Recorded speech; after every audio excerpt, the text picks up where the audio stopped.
I'm Sierra Nicole, and I'm here in the locker room that's home to the number 8th nationally ranked player in college basketball.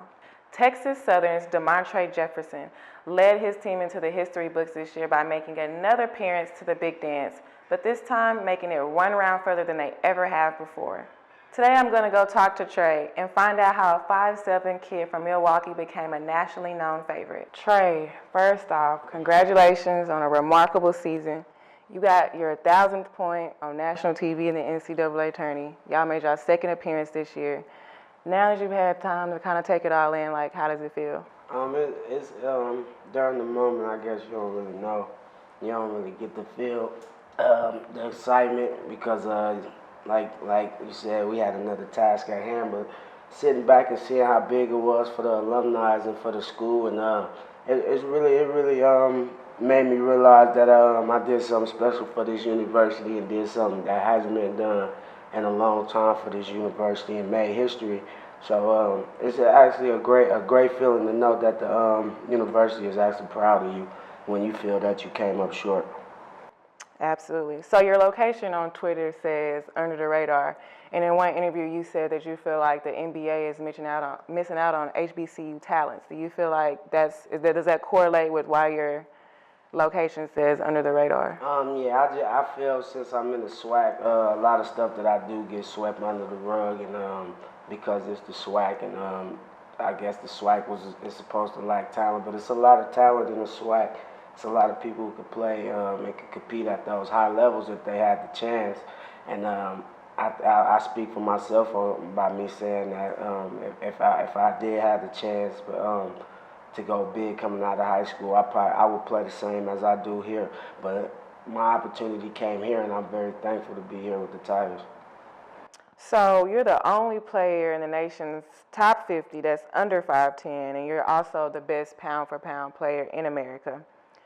Do you think that sometimes when you come on the court, like, they don't respect your size, and although you know what you can do, you still feel like you got to prove to them, like, you got to show them, like, all right, like. I can't let up. I gotta keep. That's my chip on the shoulder is my height. So when I go into the game, whether they think I can do it or whether I'm pretty sure they don't doubt it. But once I get in the game, it's just like I just feel everybody think I'm too little. It's just part of me. That's my chip on my shoulder.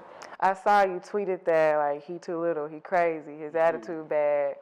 So, and you also say, like, you know, people they gonna talk about me that come with the success. Like, what are people saying? Like, what do you feel why do they feel like this about you? Like, I couldn't tell you. I never really got into the political side of it. I just always control what I could. Like one of my tweets, I kind of tweet a lot. It says daily tweet is control what you can.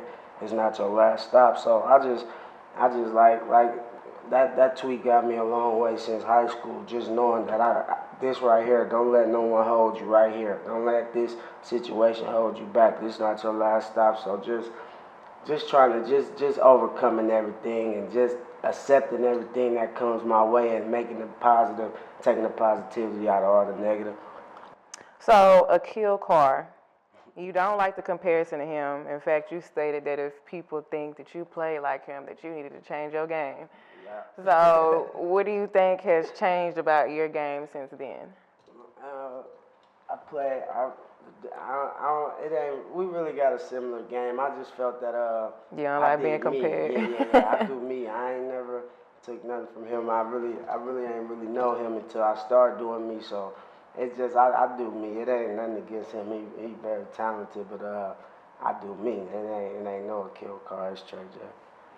So I definitely know one thing that has stayed the same since forever. It's like this thing that you do. I don't know what they call it. What is it? Where did it come from? After you do a big play or whatever, like, do it. You got to show me how to do it because everybody's doing it. And I'm like, they too little. flexing on them one time. In the weight room. I live. Yeah. So where did that start? Like, when you start doing that, like. High school, you get a little bit, you get to talk. So a lot of people be telling me you too little. Throughout high school, people be taking me to the post, you too little. So just once they started realizing that it wasn't really he too little. It's just he mentally strong and his heart is big and they start those things never worked. It was just like I belong.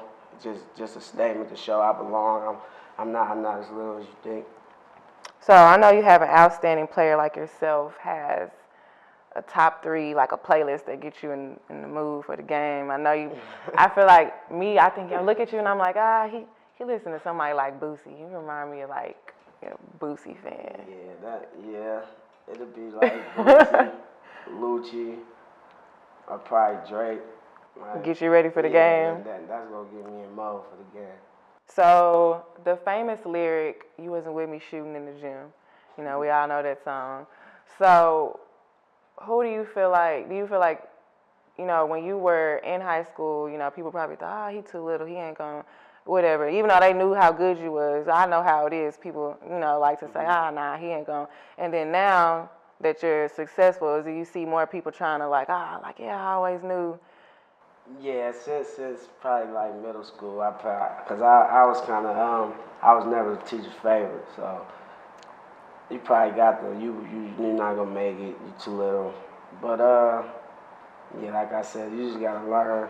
Me hearing that so early, middle school, high school, it kind of helped me now that when I hear those negative things, it's kind of like a brush off. Like I'm still doing me. I probably had 20 tonight, so it's just. And Right. after the game, it's always been love for the same people screaming at you. Like Yeah. it's just they going with they die hard. You know they going with their team. They loyal to their team, but they always gonna respect a good player. So who were those people that were with you shooting in the gym per se? Like, you know, like your mom, or like people in your family, your friends, like who always just like supported you 100? Yeah, I could say my AAU program, Running Rebels War, Shell, Coach Dale, Vic, them never giving up on me, no matter what, on and off the court, helping me get to prep school. My mom supported me, letting me travel and play AAU. My brother supported me, helping me buy basketball shoes. Um, yeah, it's a lot of people that probably say they was there. I know for sure my Boys and Girls Club, Mother Daniels, was there. TC and Mr. Lionel. Mr. Lionel just came and checked on me and down here a few weeks ago. So like the people that was there, I'm still in touch with. They know who they are. And if I do get a blessing, I'm gonna take care of them. You did lose your dad this past December, correct? Or Mhm. so tell me about your relationship with him and like how that kind of helped you. Well, yeah, since I was born, it was me, my dad, and my grandma and my mom. But my dad and my mom was in jail, so I basically built a relationship with them through jail. I think I might have went to stop seeing them when I was about 5 and or 4. No, I was 4, and I ain't see him again until I was about 15, and he just always called every year. My mom kind of called every year, but he always called every year. He made sure he still tried to do little things, and I just always respected him trying to help from the outside in. So yeah, we was pretty close, but he always told me that the things he did would catch up to him, and when I got older and realized the things he did, I kind of knew.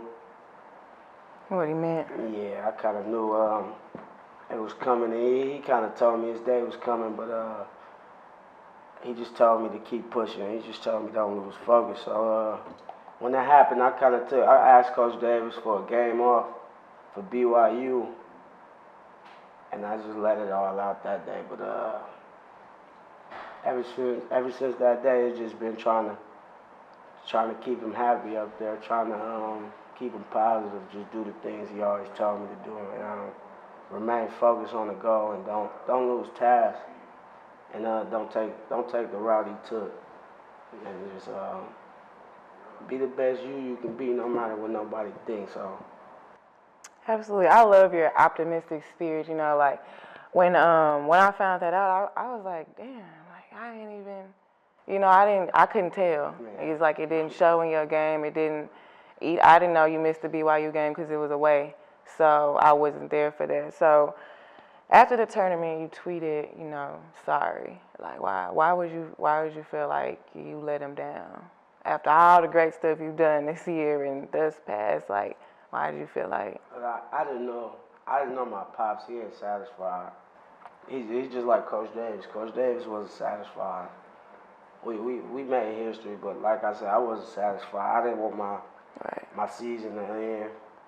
I didn't want him to stop watching me. Like now I'm not really doing too much but workouts and lifting and stuff. So I just didn't want him to miss those performances and lose his attention. But like I said, I really wasn't satisfied, and I just know he wasn't satisfied, just as Coach Davis wasn't satisfied. All right. So what can we expect for you for like the next season? Like, what are you gonna be doing this summer to get ready and make sure y'all make that one more round further? Oh, it starts now. I had a big summer last summer out there with my brother from my brotherhood from the bottom, Kevon Looney, played for the Warriors. So he brought me out there and got me back focused. And I had a big summer from about June to August, June to September, and after Harvey I came back. But this year it's gonna start early. I should be soon as school over. I go right out there. I should have some draft combine workouts, and just get prepared and get bigger, get a lot bigger, so my flex look better. So, you know, you got suspended from a few games this year. You were basically being ranked number 8 in the nation right now. Mm-hmm. To me, you still ranked number 8 because I know. So how are you gonna fix, I guess, how you react to certain situations for next year to make sure, you know, you kind of don't, you know, I'm not saying it's definitely not always on you, but, you know, you gotta. No, I can take responsibility for those suspensions, but just misunderstandings.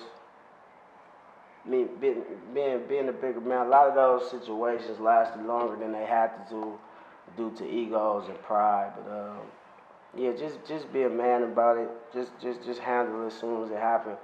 Don't dwell. Don't try to see if they gonna approach you. Don't try to prove. Just handle it as a man.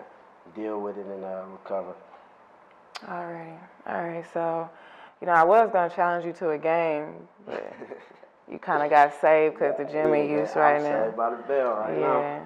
All right, well, shoot. I mean, I guess I really appreciate you for your time. Thank you. I feel like I got the inside scoop on such a great player. You're the only person.